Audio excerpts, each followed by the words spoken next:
passive movement, active passive movement. ಅದೇ ರೀತಿಯಲ್ಲಿ ಯೋಗದಲ್ಲ active movement, passive movement, active passive movement, full active movement ಆ ರೀತಿ.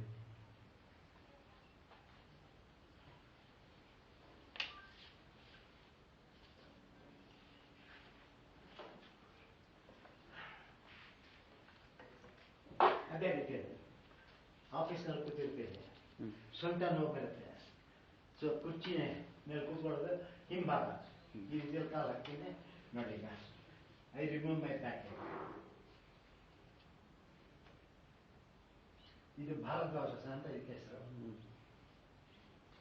ಸೊಂಟನೂ ಇರುತ್ತೆ. The blood circulates, one becomes fresh within 2-3 minutes. Then they can again work.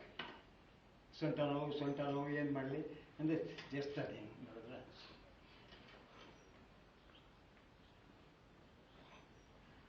ಅದೇ ರೀತಿ you can observe the spine. Generator of energy, how the spine, like a ಮೊಸರು ಬೆಣ್ಣೆ ತೆಗಿಬೇಕಾದ್ರೆ ಯಾವ